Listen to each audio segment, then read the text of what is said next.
የግል ወሲብ የሚያዘወትር ወንድ ከሴት ጋር ግንኙነት ሲያደርግ እርካታን ለማግኘት ጊዜ ይፈጅበታል። ማለትም ከ25 ደቂቃ ከ30 ደቂቃ ከዛም በላይ ሊቆይ ይችላል። ይሄንን በህክምናው ዲሌይድ ኦርጋዝም እንለዋለን። ዲሌይድ ኦርጋዝም ብዙ መንስኤዎች አሉት። በዋነኝነት እድሜ፣ ከ50 ዓመት በላይ የሆኑ ሰዎች፣ የጠጣ ሰው ከሆነ ስኳር፣ ግፊት፣ ነርቭ ላይ ችግር የሚያመጡ ነገሮች በአጠቃላይ ዲሌይድ ኦርጋዝም ሊያመጡብን ይችላሉ።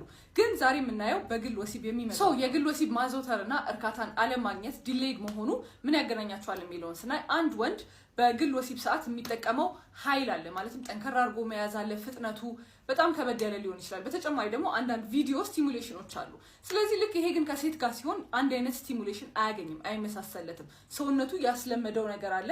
በዚህኛው ከሴት ጋር ሳያገኘው ሲቀር እርካታን ማግኘት ይቆይበታል። ኦር ጭራሽ ከነ እርካታን ላያገኙ ይችላሉ። ስለዚህ መፍትሄው ምንድን ነው የሚለውን ስናይ በዋነኝነት የግል ወሲብን መቀነስ ወይም ደግሞ ቢቻል ማቋረጥ፣ ኦር ደግሞ በግል ወሲብ ሰዓት የምትጠቀሙትን ኃይል፣ ፍጥነት የመሳሰሉትን ነገር ከኖርማል ሴት ጋር የሚመሳሰል ለማድረግ መሞከር። በተጨማሪ ደግሞ ቪዲዮ የመሳሰሉ ነገሮችን አለመጠቀም ሶ ዳት ኔክስት ታይም ራሳችሁን ኮንዲሽን አለማድረግ ማለት ነው። በተጨማሪ ደግሞ ህክምና ማግኘት መቼ ነው የሚያስፈልገው የሚለውን ስናይ ይሄ ከ6 ወር በላይ ከቆየባችሁ እና በግንኙነታችሁ ከ75% በላይ እንደዚህ እርካታን ለማግኘት የሚቆይባችሁ ከሆነ፣ ተጨማሪ ምልክት ካለ መጨናነቅ፣ ግንኙነትን መራቆር፣ ለግንኙነት ያለ ፍላጎት መቀነስ፣ እንደዚህ የመሳሰሉ ነገሮች ካሉ መታየት ያስፈልጋል ማለት ነው።